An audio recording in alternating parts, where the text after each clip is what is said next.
नमस्कार आणि सुप्रभात. मी रेणुका बुलेटिनमध्ये तुमचं स्वागत. आणि आता पहिली बातमी आपण बघणार आहोत इंदोरीकर महाराजांविषयी. इंदोरीकर महाराज कायमच वादग्रस्त विधानांबद्दल चर्चेत असतात आणि पुन्हा एकदा त्यांनी केलेलं एक विधान सध्या चर्चेत आहे. कोरोना काळात जे ऑनलाईन पास झाले त्यांना पुढे नोकरी मिळणार नाही असं वक्तव्य त्यांनी केलंय. जळगावमध्ये एका कीर्तनादरम्यान इंदोरीकर बोलत होते. आपल्याकडे परिस्थिती वेगळी आहे. जो कष्ट करतो त्याला पगार कमी दिला जातो, त्यापेक्षा बुद्धी बघून पगार द्या असंही इंदोरीकर यांनी म्हटलंय. त्यामुळे पुन्हा एकदा या वक्तव्यानं ते चर्चेत आहेत. गुलाबराव पाटील यांच्या वाढदिवसानिमित्तानं इंदोरीकर महाराजांच्या कीर्तनाचं आयोजन करण्यात आलं होतं आणि त्यावेळी त्यांनी हे विधान केलेलं आहे. त्यांनी काय म्हटलंय आपण बघणार आहोत. कोरोना काळात जे ऑनलाईन पास झालेत त्यांना पुढे नोकरी मिळणार नाही असं ते म्हणालेत. यापुढे ते असं देखील म्हणालेत, आपल्याकडे परिस्थिती वेगळी आहे. जो कष्ट करतो त्याला पगार कमी दिला जातो, त्यापेक्षा बुद्धी बघून पगार द्या असंही इंदोरीकर महाराजांनी वक्तव्य केलं आहे. त्यामुळे पुन्हा एकदा आणखीन एका विधानामुळे इंदोरीकर महाराज चर्चेत आहेत.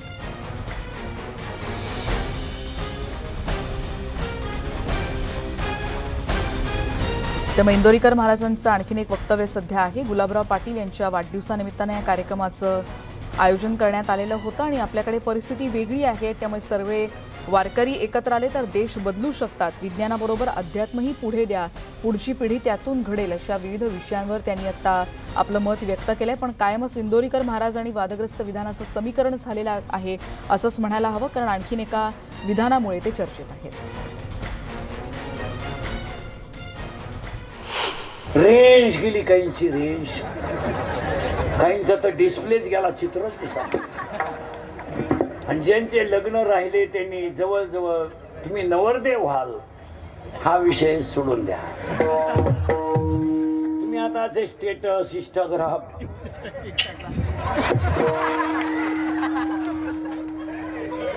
अरे लाज वाटली पाहिजे आपल्याला. 17ला ना 18ला पटरी पेता हरव्या कोण बायका देईल रे तुम्हाला. 80% तरुण पोरं हे इंदुरीकरचे कीर्तन आहे. मला तुम्हाला पाया पडून सांगतो, इंदुरीकरच्या कीर्तनात सगळ्यात मोठा गुन्हेगार इंदुरीकर आहे. कमी फक्त खरं बोलतो, त्याची फळं भोगितो. फळाची नाही आहे. जो उठण तो मला घोडा लावतो, पण मी खरं बोलतो. एक सांप्रदायिक माणसानं कार्यक्रमाचं नियोजन केलं म्हणून हे वारकरी संप्रदाय काहीही करू शकतो. फक्त भजन्यांनी, गायक वादकांनी, महाराज लोकांनी एकमेकाला नावं न ठेवता एकमेकाशी हसत खेळत जगा. एकमेकाच्या तंगड्या ओढायचं बंद केलं आणि तुम्ही जर एका ताटात जेवले ना तर वारकरी काहीही करू शकतो. एक वारकरी जर मंत्र्याचा वाढदिवस करू शकतो तर सगळे वारकरी का देश बदलवणार. आणि त्या सगळ्यात सोलापुरातल्या एका बातमीकडे. सोलापूरमध्ये विकास कामांच्या श्रेयवादावरून सध्या झुंपलेली पाहायला मिळते. भाजप आमदार सुभाष देशमुख आणि पालकमंत्री दत्तात्रय भरणे आणि राजू शेट्टी यांच्यामध्ये कलगीतुरा रंगल्याचं पाहायला मिळतंय. दत्तात्रय भरणे पालकमंत्री सोलापूरचे, पण ते प्राधान्य इंदापूरला देतात असा टोला सुभाष देशमुखांनी लगावलाय. तर सोलापूर शहराला याआधीच पाणी मिळालेलं आहे शहराला, आणि असं असतं तर ही वेळ आली नसती असा टोला पालकमंत्री भरणेंनी सुभाष देशमुखांना लगावलाय. एका वृत्तपत्राच्या कार्यक्रमानिमित्तानं सुशीलकुमार शिंदे, दत्तात्रय भरणे, राजू शेट्टी, सुभाष देशमुख नुकतेच एकाच मंचावर आले होते आणि तेव्हा ही टोलेबाजी रंगली होती. आम्हाला जर आमच्या सोलापूरचा डंका जर पेटवायचा असेल तर माढा तालुक्यानंच पुढाकार घ्यावा लागणार असं मला वाटायला लागलेलं आहे. कारण माढा तालुक्यातले हिरे एकापेक्षा एक जास्त वाटायला राहिले. माननीय मामा आमच्या जिल्ह्याचे पालकमंत्री आहात तुम्ही आणि इंदापूरचे आमदार आहात तुम्ही, पण पहिलं प्रेम कोणावर असतं त्यांचं? इंदापूरवरती असतं.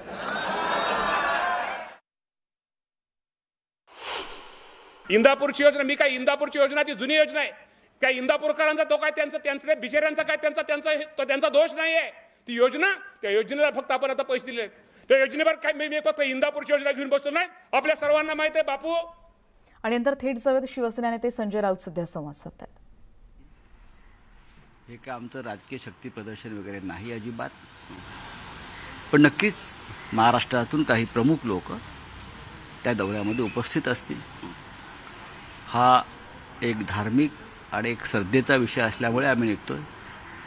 गेल्या 2-2.5 वर्षापासून आम्हाला जमलं नाही जाणं कोविडच्या काळामध्ये. आणि बऱ्याच दिवसापासून हा एक विषय आमच्याकडे होता जाण्याचा. तो आता 10 जूनला खरं म्हणजे तारीख ठरली होती आमची, पण 10 जूनला निवडणुका आहेत राज्यसभेच्या आणि आमदारांना उपस्थित राहावं लागेल. त्याच्यामुळे 15 तारखेला आदित्य ठाकरे हे अयोध्येमध्ये येतील. सर आज शाम को आज आप अयोध्या के दौरे पे हाँ, आज मैं अयोध्या जा रहा हूँ. मेरे साथ हमारे महाराष्ट्र के मंत्री एकनाथ शिंदे जी है और भी प्रमुख लोग हैं, 20 लोग हैं. 15 तारीख को आदित्य ठाकरे जी अयोध्या में दौरा करेंगे, रामलल्ला का दर्शन करेंगे, शरीर पर आरती करेंगे. ऐसे कार्यक्रम है. ये कोई राजनीतिक उसको माहौल बनाने का कोई हमारा एजेंडा नहीं है. ये कोई हमारा शक्ति प्रदर्शन भी नहीं है. हम श्रद्धा से जाते हैं, श्रद्धा की भाव से जाते हैं. 2-2.5 साल से जो कोरोना का जो संकट था, तो हम अयोध्या में नहीं जा सके. हमारी इच्छा थी बहुत बार जाने की, तो अब थोड़ा सा माहौल अच्छा रहा है, तो हम लोग आदित्य ठाकरे जी के नेतृत्व में जाएंगे. महाराष्ट्र से कुछ प्रमुख लोग वहाँ जाएंगे, लेकिन बहुत बड़ा माहौल बनाने का हमारा कोई इरादा नहीं है. कश्मीर में कश्मीरी पंडितों की हत्या हो रही है, कश्मीर छोड़ के कश्मीरी पंडित छोड़ के आ रहे, क्या कुछ कहना चाहेंगे इसके? कश्मीर फिर एक बार जल रहा है, खून से लथपथ हो रहा है. कश्मीर की स्थिति नियंत्रण से बाहर चली गई है और हमारे जो दिल्ली के प्रमुख लोग हैं वो फिल्म के प्रमोशन में लगे हैं. कभी कश्मीर फाइल का प्रमोशन होता है, कभी पृथ्वीराज का प्रमोशन होता है, और वहाँ कश्मीरी पंडितों का जो आक्रोश है वो सुनने के लिए कोई तैयार नहीं है.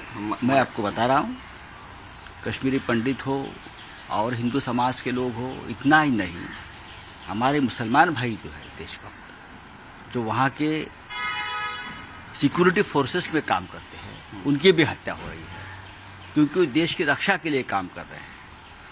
अब तक 20 सिक्योरिटी फोर्सेस जो मुस्लिम है, अधिकारी हैं, उनकी हत्या हुई है. श्रीनगर से लेकर पुलवामा तक हवलदार, DYSP, SP रैंक के मुस्लिम अधिकारी इसलिए मारे गए हैं क्योंकि वो देश की रक्षा से जुड़े हैं.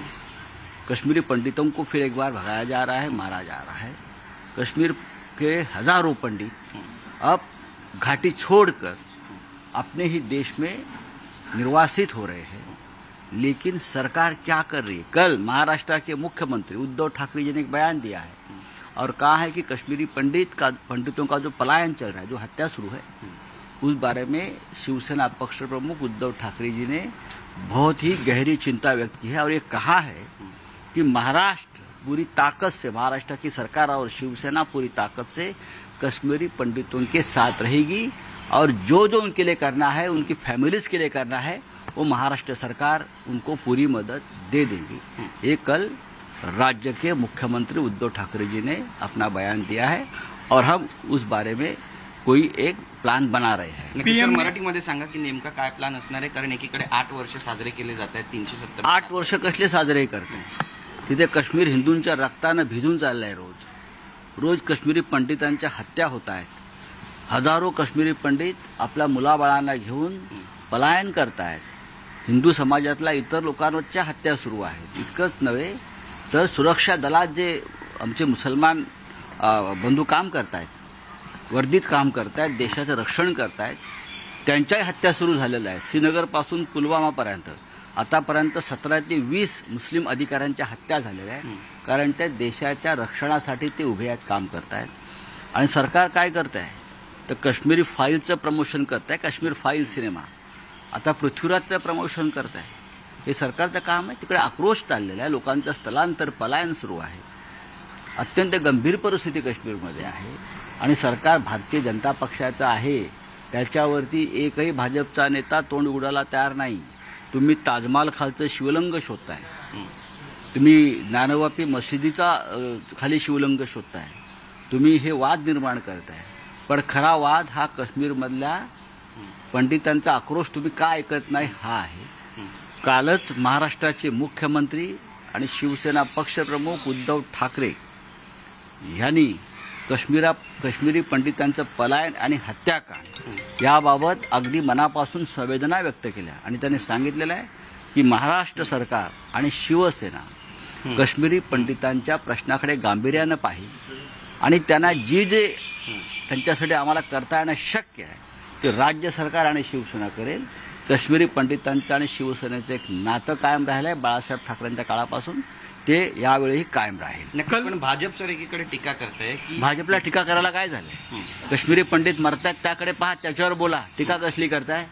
हा 1990 साली जेव्हा काश्मीरी पंडितांचं हत्याकांड झालं आणि पलायन झालं तेव्हाही भारतीय जनता पक्षच केंद्रात सत्तेवरती होता आणि आजही भारतीय जनता पक्षच सत्तेवर है. कल पीएम ने 8 साल का जो रिपोर्ट कार्ड है वो रिपोर्ट कार्ड में कश्मीरी पंडितों का घर वापसी का जो वचन दिया था वही क्या, वो आप देख लीजिए.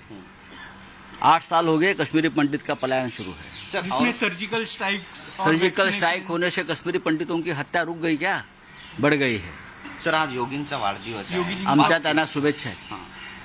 योगीजी हे एक प्रमुख नेते आहेत, हिंदुत्ववादी विचारांचे एक प्रखर असे राष्ट्रीय नेते आहेत आणि योगींकडून देशाला खूप अपेक्षा आहेत. नक्की सर, एक शेवटचा प्रश्न आहे. औरंगाबादचा मुद्दा आहे, संभाजीनगर होणार आहे का नामंजूर, कारण तसे बॅनर सुद्धा लागले. काही दिवसांपूर्वी मनसेने सुद्धा असेच बॅनर लावले होते. बरं, मुख्यमंत्री त्याच्यावर बोलतील.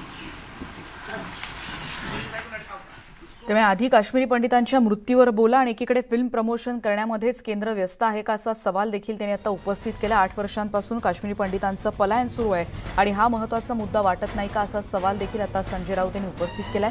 त्याचबरोबर आज ते आणि एकनाथ शिंदे अयोध्येकडे रवाना होत आहेत आणि 15 तारखेला आदित्य ठाकरे अयोध्येला जाणार असल्याचं देखील आता संजय राऊत यांनी स्पष्ट केलंय. पण काश्मीरी पंडितांच्या मुद्द्यावर आता त्यांनी अत्यंत कठोर शब्दात केंद्र सरकारवर टीका केलेली आहे. आधी काश्मीरी पंडितांच्या मुद्द्याकडे लक्ष देण्याची गरज आहे. सिनेमाचं प्रमोशन इतकं महत्त्वाचं का वाटतं असा प्रश्न त्यांनी उपस्थित केला.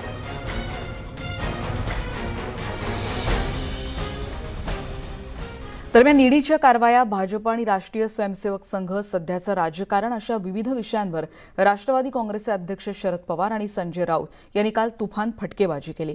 आपला रुपया सच्चा मग दडपशाहीला घाबरण्याचं कारण नाही असंही शरद पवार म्हणालेत. संजय राऊत यांनी महाराष्ट्र कनेक्ट या कार्यक्रमात शरद पवार आणि संजय राऊत यांची मुलाखत ज्ञानेश महाराव यांनी घेतली होती.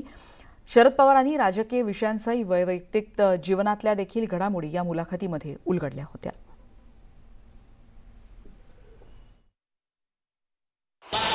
अजूनही खात्री वाटते महाराष्ट्रातला हा प्रयोग असाच चालू राहिला तर देशामध्ये सुद्धा बदल घडवण्याची ताकद आपल्या राज्यात. मगाशी मी कर्नल कमांडला सांगत होतो महाराष्ट्र में आते जाते रहना, ये महाराष्ट्र देश को लीडरशिप और दिशा और परिवर्तन का एक आंधी खड़ी कर सकते हैं. जे महाविकास आघाडीचं जे गठन आहे ते बाळासाहेबांना मान्य नसलं असतं, हा त्याच्यातला रोग आहे. अजिबात नाही, ते फक्त हे अजिबात नाही. बाळासाहेब ठाकरे हे जेव्हा अनेकदा माननीय पवार साहेबांनी बाळासाहेबांनी व्यासपीठ शेअर केलेलं आहे, किंवा बाळासाहेबांनी जाहीरपणे सांगितलेलं आहे की ही ताकद आणि आपली ताकद एकत्र आली तर आपण दिल्लीला झुकवू. त्याच्यामुळे आता जे काय सरकार स्थापन झालेलं आहे हे एकेकाळी बाळासाहेबांचं स्वप्न होतं, बाळासाहेबांची भूमिका होती. हे आता जे कोणी हा गैरसमज निर्माण करतायत त्यांना शिवसेनेचा विचार आणि बाळासाहेबांच्या भूमिका माहीत नाही, त्यांना अभ्यास केला पाहिजे. मी त्यांची शिकवणी घ्यायला तयार आहे. तुम्ही फलोद्यानावरती इतकं काम करून रिसर्च करून साहेब तुम्हाला असा कुठला आंबा सापडलाय का की ज्याच्यामुळे मुलं होतात काय? तो हे इतकं म्हणजे गणपती दूध प्यायल्यासारखा प्रसार त्याचा होतो. ह्या मीडियाच्या या अधपतनाबद्दल तुम्ही काय म्हणताय? गणपती दूध पितो त्याच्या अंगावर काय होतं, माझं अगदी स्वच्छ होतं. कोणीही त्याला कवडीची किंमत देत नाही, कोणी त्याला महत्त्व देत नाही. या खुलचट कल्पना आहेत, हे सगळी नवी पिढी जाणून. महाराष्ट्र विज्ञानवादी आणि हे जे काय आंबा पुराण होतं ते पुराण पुरुष आहेत कुठे सध्या, लोक नाही स्वीकारत. आंबेवाले गेले. उपमुख्यमंत्री अजित पवारांनी पुण्यातल्या कार्यक्रमात काल जोरदार फटकेबाजी केली. कोरोनाचं संकट दूर झालं नसल्याचं सांगत मास्क वापरण्याचं आवाहन देखील त्यांनी यावेळी केलं आणि कोरोनानं पुन्हा एकदा डोकं वर काढलंय आणि त्यामुळे नियमांचं पालन करण्याचं आवाहन त्यांनी केलंय. कचऱ्याच्या प्रश्नावरून त्यांनी अभियंत्यांना यावेळी उपस्थितांना खडे बोल सुनावलेत. पुन्हा कोरोनाने डोकं वर काढलंय. आज मला काही भगिनींचं अभिनंदन करायचं की मी जरी बोलताना मास्क काढले तरी तुमचं मास्क आहे, पण काही स्टेजवर तर बघा सुरेशराव सोडले तर एकाचाही मास्क नाही. आता करोना ही मोठी माणसं म्हणून यांना शिवणार नाही असं आहे का काय कोणाला माहिती. पण मुख्यमंत्री आव्हान करतायत, आम्ही आव्हान करतोय, राजेश टोपे आव्हान करतायत.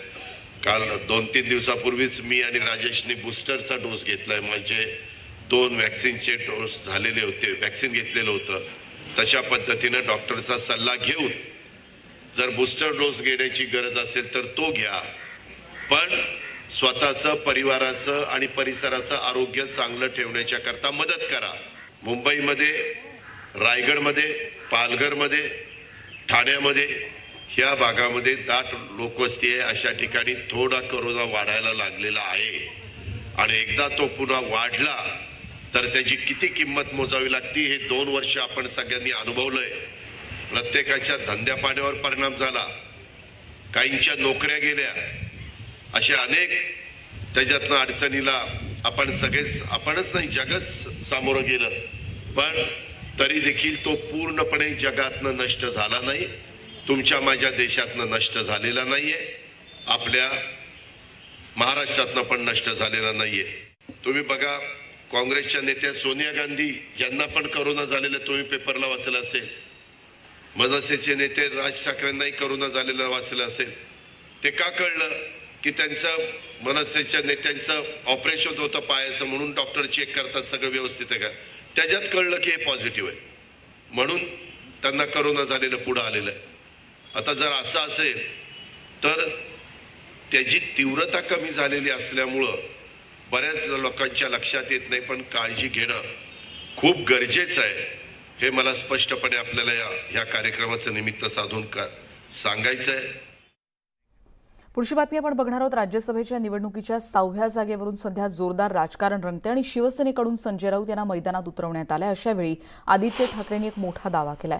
यावेळी काश्मीरी पंडितांच्या मुद्द्यावरून त्यांनी केंद्र सरकार आणि भाजपवर निशाणा साधला. राज्यसभा जिंकूच पण काश्मीरी पंडितांचा मुद्दा गंभीर असल्याचं त्यांनी म्हटलंय. अयोध्या दौऱ्याविषयी त्यांना विचारलं असता अयोध्येत रामाचं दर्शन घ्यायला जाणार असल्याची प्रतिक्रिया त्यांनी काल दिली होती. ते तर जिंकूच, पण ह्याच्यापेक्षा जास्ती चिंताजनक जे आता काश्मीरमध्ये चालू आहे, काश्मीरी पंडितांवर जिथे हमले चालू आहेत ते खूप चिंताजनक आहे आणि त्याच्यावर एक देशाच्या पातळीवर थोडी चर्चा आणि तिथे काय उपाययोजना लगेच केंद्र सरकार करेल हे देखील त्यांनी सांगणं गरजेचं आहे. निवडणुका येत जात असतात, राजकीय विषय येत जात असतात, पण काश्मीरमध्ये जे आता वातावरण आहे ते चिंताजनक आहे. नियोजन म्हणजे तिथे जाऊन दर्शन घेणं तेवढंच आहे. जसं मी आधी देखील सांगितलेलं की संघर्ष आता संपलेला आहे, तिथे भगवान श्रीरामाचे आशीर्वाद घेणं ह्याच्यासाठीच आम्ही जात आहोत. संघर्षाच्या वेळी गेलेलो इथून शिवनेरीवरनं, किल्ले शिवनेरीवरनं आपण तिथे माती घेऊन गेलेलो, मुठभर माती, आणि तिथे नंतर आपण बघितलं असेल की योगायोगाने त्या आपल्या एका व्हिजिटनंतर ते कोर्टाच्या पण केसला चालना मिळाली. कोर्टाच्या निकालामुळे तिथे आता मंदिराचं निर्माण होत आहे. संघर्ष तिकडचं संपलेला आहे, तर तिथे आशीर्वाद घेण्यासाठी जात आहोत. एका राजकीय पक्षाच्या अध्यक्षांनी अयोध्या दौरा मागे घेतला, परंतु आपण मात्र ठाम आहात. शक्ती प्रदर्शन केलं जाणार नाही, मी कुठेही तुलना करणार नाही. आम्ही आशीर्वाद घ्यायला जातो. तर आम्ही आशीर्वाद घ्यायला जातोय, शक्ती प्रदर्शनाचा हा मुद्दा नसल्याचं आदित्य ठाकरेंनी आणि काही वेळापूर्वी संजय राऊत यांनी देखील स्पष्ट केलं. आदित्य ठाकरे 15 तारखेला आता अयोध्या दौऱ्यावर जाणार आहेत. पुढची बातमी राज्यातली महत्त्वाची. रायगडावर सोमवारी म्हणजे उद्या शिवराज्याभिषेक सोहळा पार पडणार आहे आणि त्याची जय्यत तयारी सध्या केली जाते. या सोहळ्यासाठी छावा संघटनेचे कार्यकर्ते पुण्याहून रायगडकडे रवाना झाले. शिवाजी महाराज की जयच्या घोषणा देखील यावेळी देण्यात आल्या. गेली 2 वर्ष कोरोनामुळे शिवभक्तांना शिवराज्याभिषेक सोहळा उत्साहात साजरा करता आला नाही, त्यामुळे यंदा शिवभक्त मोठ्या संख्येनं रायगडावर दाखल होतील असा अंदाज वर्तवला जातोय.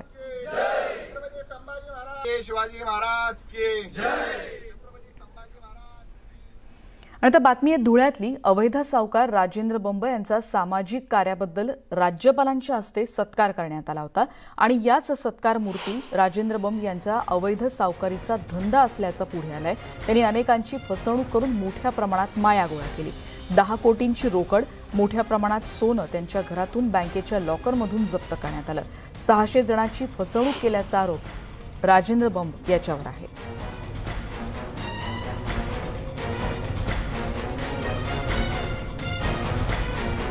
राज्यपालांच्या हस्ते एकीकडे सत्कार झाला होता तेव्हाची आपण दृश्य बघतोय, पण त्याच्याच घरामध्ये इतक्या मोठ्या प्रमाणात घबाड सापडले आणि कशा रीतीनं शेकडो जणांची त्यांना फसवणूक केली आहे हा मुद्दा देखील आता समोर आलाय. त्यामुळे विमा एजंट आणि अवैध सावकारीमध्ये देखील यांचं नाव खूप प्रसिद्ध असल्याचं म्हटलं जात आहे. त्यामुळे फक्त रोकड नाही तर सोनं चांदीसह कित्येक मालमत्तांची कागदपत्र देखील त्यांच्या घरातून हाती लागली आहेत. बघूयात न्यूज 18 लोकमतचा स्पेशल रिपोर्ट.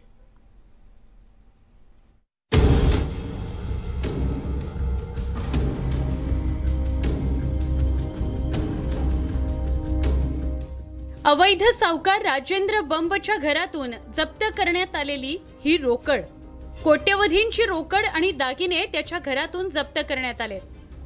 बँकेच्या लॉकरमधून जप्त करण्यात आलेले पैसे या प्रकारे कपड्यामध्ये बांधून जीपमध्ये ठेवण्यात आले. गेल्या 3 दिवसात बंब याच्या घरातून आणि बँकेतील लॉकर्समधून तब्बल 9 कोटींची रोकड जप्त करण्यात आली आहे, तर 6 कोटी 25 लाखाचे दागिने जप्त करण्यात आले. यात विदेशी चलनही सापडलंय. विमा किंग असं बिरुद लावून मिरवणाऱ्या राजेंद्र बंबचा राज्यपालांच्या हस्ते सामाजिक कार्याबद्दल सत्कार करण्यात आला होता. आरोपीकडे कुठल्याही सावकारी करण्याचा परवाना नसताना अवैध सावकारी करतो. मात्र त्याला हे बाहेरून दाखवताना की तो एका विमा कंपनीचा एजंट आहे आणि त्याच्यातून हे सगळे व्यवहार करतो असं तो दाखवतो. आणि ज्यावेळेस आरोपी संबंधितांना कर्ज मंजूर करतो किंवा कर्ज देतो त्याच वेळेस कंपल्सरी विमा कंपनीची पॉलिसी घेण्यासाठी सुद्धा आग्रह करतो. राजेंद्र बंब याच्याकडे जयेश दुसाने कामाला होते. अडचणीच्या काळात जयेशनं 2 वेळा बंब यांच्याकडून व्याजानं पैसे घेतले होते. पैशाच्या मोबदल्यात संपत्तीचे कागदपत्र बंबनं त्याच्या ताब्यात ठेवले. व्याजासकट पैसे परत करूनही कागदपत्र मिळाली नाहीत. त्यामुळे जयेश दुसाने यांनी पोलीस अधीक्षकांची भेट घेऊन त्यांना सगळी हकीकत सांगितली. त्यानंतर राजेंद्र बंब आणि त्याच्या साथीदारांविरोधात गुन्हा दाखल करण्यात आला. मुंबईतील कांदिवलीत GP फायनान्स ही बोगस कंपनी स्थापन करण्यात आली. त्या माध्यमातून 24 ते 36% दरानं व्याज आकारण्यात आलं. बोगस कंपनीच्या माध्यमातून राजेंद्र बंब यानं 600 जणांची फसवणूक केल्याचा आरोप केला जातोय. त्या आरोपाची चौकशी करण्यात येते. एकूण 3 दिवसामध्ये 9 कोटी कॅश आणि 6 कोटी किमतीचं सोनं अशी जवळपास 16 कोटी रुपये किमतीची प्रॉपर्टी तपास टीमने हस्तगत केलेली आहे. याच्यामध्ये खूप सारे दस्तऐवज मिळालेले आहेत, सौदा पावत्या मिळालेल्या आहेत, खरेदी खताच्या मूळ कॉपी मिळालेल्या आहेत, कोरे चेक, कोरे स्टॅम्प पेपर ज्याच्यावर आरोपीने विक्टिमच्या सह्या घेतलेल्या आहेत. धुळ्यातली बातमी आपण बघितली. आता जाऊयात जालन्यामध्ये, कारण जालना जिल्ह्यात सध्या संगीत खुर्चीचा खेळ रंगलाय. अवघ्या 1.5 महिन्यात जिल्ह्यानं तब्बल 4 पोलीस अधीक्षक बघितलेत. जिल्ह्यामध्ये गुन्हेगारी वाढत असल्यानं खुर्चीवर टिकून राहणाऱ्या पोलीस अधीक्षकांची गरज निर्माण झालेली आहे. मराठवाड्यातील मोठी बाजारपेठ असलेल्या जालन्यात पोलीस अधीक्षक जास्त दिवस टिकत नाही. सध्या जालन्याच्या पोलीस अधीक्षक पदाचा प्रभारी पदभार आर रागासुधा यांच्याकडे सुपूर्द करण्यात आलाय. रेल्वे राज्यमंत्री रावसाहेब दानवे पाटील, आरोग्यमंत्री राजेश टोपे यांच्या जिल्ह्यात पोलीस अधीक्षकाची संगीत खुर्ची पाहायला मिळते. तत्कालीन पोलीस अधीक्षक विनायक देशमुख यांची 20 एप्रिल रोजी बदली झाली. त्यानंतर अप्पर पोलीस अधीक्षक विक्रांत देशमुख यांच्याकडे 10 दिवस कार्यभार होता. तर अमरावतीचे SRPFचे समादेशक हर्ष पोद्दार यांच्याकडे जवळपास 17 दिवस प्रभारी पदभार होता. राज्याच्या पोलीस महासंचालकांनी तिसऱ्यांदा पोद्दार यांना प्रभारी पोलीस अधीक्षक पदासाठी पुढील मुदतवाढ दिली होती. मात्र मुदतवाढ देऊन 2 दिवसाचा कालावधीही उलटला नाही. तोच प्रभारी पोलीस अधीक्षक हर्ष पोद्दार हे जालना इथल्या राज्य राखीव पोलीस दलाच्या समादेशक आर रागासुधा यांच्याकडे पदभार सोपवून अमरावतीला रवाना झाले. 17 मे पासून रागासुधा प्रभारी पोलीस अधीक्षक म्हणून कार्य करतायत. मात्र नवीन पोलीस अधीक्षक पदाचा तिढा कधी सुटणार असा प्रश्न या निमित्ताने उपस्थित झालाय. विजय कमळे पाटील सह bureau report, news 18 Lokmat, Jalna. थेट जाऊयात नीलम गोऱ्हे यांच्या पत्रकार परिषदेत. जे आपण वेगवेगळ्या विकासाच्या योजनांचा विचार करतो, अनेक वर्ष मी या शहरामध्ये येते आणि त्यावेळेचं चित्र आणि आताचं चित्र जर का पाहिलं तर आपल्याला स्पष्ट दिसतं आहे की मलनिस्सारण वाहिनीसाठी 450 कोटी रुपये, विद्युत दिवे 120 कोटी, 3,300 कोटी रुपये, रस्ते, कचऱ्याची विल्हेवाटीसाठी 200 कोटी, हैदराबाद मुक्तीसंग्राम संग्रहालय, रोज गार्डन, जांभूळवन, सावरकर संशोधन केंद्र, निविदा, शहरातली पाणीपट्टी अर्धी केली. अनेक कामं गेल्या काही वर्षांमध्ये शहरामध्ये महानगरपालिकेच्या माध्यमातून आणि राज्य सरकारच्या मार्गदर्शनातून माननीय उद्धवजी ठाकरे यांचं लक्ष या शहरावर आहे. काल मी वैजापूर आणि गंगापूर भागात सुद्धा गेले होते आणि तिथे वॉटर ग्रीडसारख्या योजनेमध्ये त्याचं व्यापक केल्यामुळे अधिक गावांना त्याचा फायदा होणार आहे.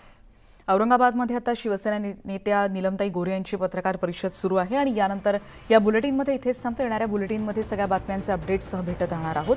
जाताना महत्त्वाची आठवण, फेसबुक, ट्विटरवर आणि यूट्यूबवर आम्हाला फॉलो करायला विसरू नका. यूट्यूबवर सगळ्या बातम्यांचे व्हिडिओ तुम्हाला पाहता येणार आहेत. पहा फक्त News18 लोकमत.